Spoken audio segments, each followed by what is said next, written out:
안녕하십니까, 이 대표입니다. 제품을 하나 보여드릴 텐데요. 보수제 중에서 플래닛탑 30K라는 제품이 있더라고요. 얇게 시공이 된다고 합니다. 1mm에서 3mm까지 크랙의 간 곳이나 얇은 곳을 채우거나 보수할 때 굉장히 좋을 것 같은데요. 분말하고 액상이 있다고 하는데 R&D 센터의 박재환 과장님하고 한번 이야기 나누면서 제품을 한번 살펴보도록 하겠습니다. 안녕하세요. 과장님, 한번 소개 한번 부탁드리겠습니다. 마페이 R&D 팀 박재환 과장입니다. 보수제가 되게 많이 있잖아요. 종류가 어떤 게 있을까요? 30K 같이 리세 크랙 보수할 때 쓰는 폴리머형 방수제가 있고, 그리고 물이 새어나오거나 댐이나 이런 곳에 사용되는 CX1, 그런 제품들은 속경형 제품이어가지고 바로 사용이 가능하시고, CX1보다 좀 더 미세한 틈 같은 데를 부어가지고 메꿔놓는 CD1 같은 제품이 있습니다. 그러면 플래닛탑 30K 이거는 어떤 데 쓰는 게 가장 좋을까요? 예를 들자면은 도로에 있는 가드라인, 그런 콘크리트 부분에 오래되면은 크랙이 가거나 미세 크랙 같은 것들을 더 이상 진행시키지 않거나 아니면 방지할 때, 그럴 때 사용하는 제품이라고 보시면 됩니다. 일단은 붓이나 롤러로 시공이 가능할 정도로 되게 미세한 점도가 낮은 제품이라고 보시면 되고, 크랙 같은 것들을 메꿀 수 있을 정도로 아주 침투성이 좋은 제품이라고 보시면 됩니다. 크랙이라는 게 이제 안에는 많이 진행됐을 수가 있잖아요. 네. 그래서 그거를 먼저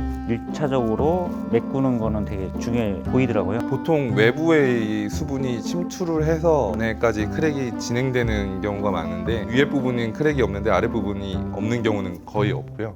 그러면 표면에 크랙이 보이면 안에는 무조건 있다. 안쪽에 크랙이 많이 났을 경우에는 CD1이라는 제품이 있는데, 그 제품을 주입해가지고 안까지 채워 넣은 다음에 표면을 30K로 마감을 하는 방식으로 하시면 될 것 같습니다. 일단 이쪽에다가는 에코프린 그립에 대한 시공 영상을 보여드리고, 이쪽에다가는 30K에 대한 영상을 보여드릴 그러면 예정입니다. 프라이머 하고 프라이머 안 하고 하는 거를 이제 보여주시는 거죠.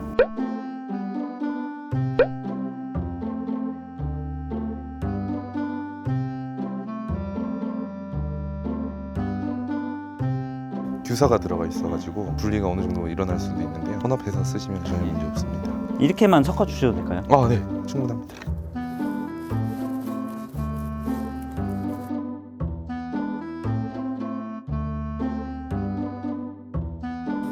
이렇게 발라놓으면 지금 얘는 흡수면이잖아요. 비흡수면 프라이머를 흡수면에 쓰는 경우는 이유가 있나요? 예를 들어서 얘 같은 경우에는 하지면이 흡수면이라도 탄성이나 진동으로 인해서 위에 부분에 몰탈이 깨질 수가 있는데, 이거 같은 경우에는 어느 정도 탄성이 있기 때문에 그런 걸 방지하고자 사용하는 경우도 많습니다. 비흡수면 프라이머의 에코프린 그립이 탄성이 있는 건가요? 네, 탄성이 있는 제품.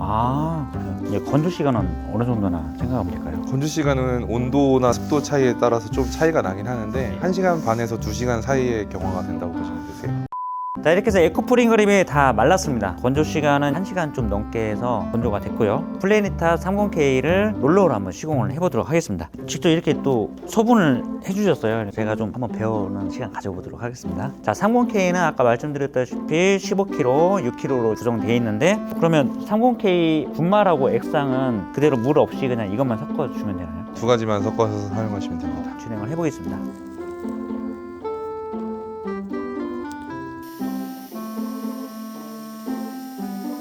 이 제품 같은 경우에는 점도가 매우 낮아가지고 흡기로도 사용이 가능합니다.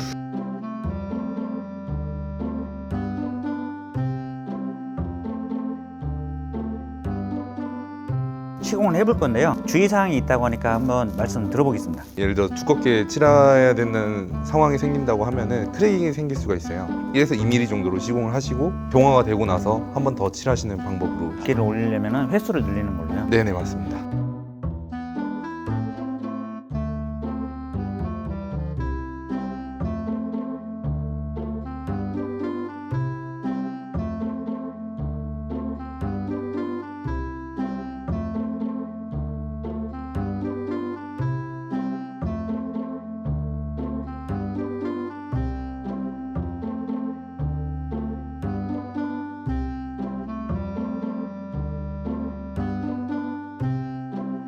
이렇게 시공을 해보니까요, 프라이머를 안 했을 때는 롤러로만 마감을 하시는 게 좋을 것 같아요. 제가 고무에라로 긁었더니 자꾸 벗겨지는 느낌이거든요. 도막을 1mm 이상 올리기 위해서는 프라이머를 안 했을 경우에요, 그랬을 때는 롤러로만 마감하시는 거. 정말 보기 싫으면 한 번 더 칠해서 다시 고무에라로 작업하는 걸로 2회 이상을 진행을 해야 될 것 같습니다. 자, 플래닛탑 30K 저희가 비흡수면 프라이머를 쓴 곳하고 아닌 곳 건조된 후에 또다시 설명드리도록 하겠습니다.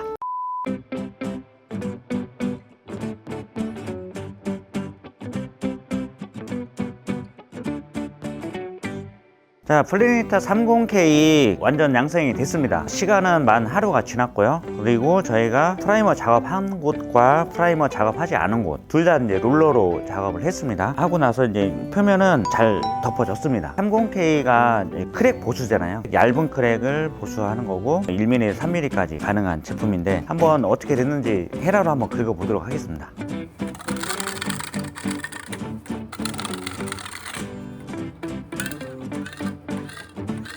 여기는 비오스맨 프라이머가 도포된 곳이죠. 여기는 프라이머가 도포되지 않은 곳 한번 긁어보겠습니다.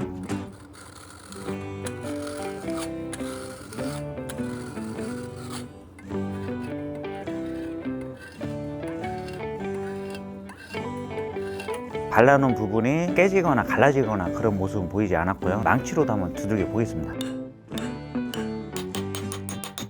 프라이머 바른 쪽이 좀 더 단단한 느낌이고요. 두들겼을 때 30K는 깨지거나 그런 문제가 없었습니다. 그래서 강도가 좀 우수하다, 부착력이 좋다 이렇게 볼 수 있을 것 같습니다. 플래니타 30K에 대해서 추가적으로 설명해 주실 부분이 있으실까요? 이 콘크리트 판 같은 경우에는 저희가 규격에 맞는 테스트용 판이다 보니까 미세 크랙이나 그런 것들이 전혀 없는데, 만약에 미세 크랙 같은 게 있는 상황에서 제품을 발랐을 때는 내부 외부로 인한 크랙 예방이나 보수하는 데 있어서는 매우 적합한 제품이라고 보시면 될 것 같습니다. 22K에 대해서 조금 궁금했었거든요. 추가적으로 한번 설명 부탁드리겠습니다. 브라우트 22K 같은 경우에는 콘크리트 벽면 골조가 노출되어 있는 상태까지 뭔가 열화나 노후가 돼가지고 떨어져 나간 콘크리트 부분에 보수를 하는 수직 보수제라고 보시면 되는데요. 그 제품 같은 경우에는 속경형 타입은 아니고 일반 그라우트 타입으로 해가지고 마감을 하는 제품이라고 보시면 될 것 같습니다. 정리를 하면 얇은 크랙은 플래니타 30K로 진행을 하고, 조금 큰 크랙 같은 경우는 GX1으로 초속경으로 이제 접근이 가능하니까 하고, 그 안에 빈 공간을 채우는 보수를 하게 될 때는 CD1을 사용을 하면 되고, 콘크리트 철근이 보일 정도의 부위를 보수할 때는 그라우트 22K 그 제품을 사용을 하면 되겠네요. 네, 맞습니다.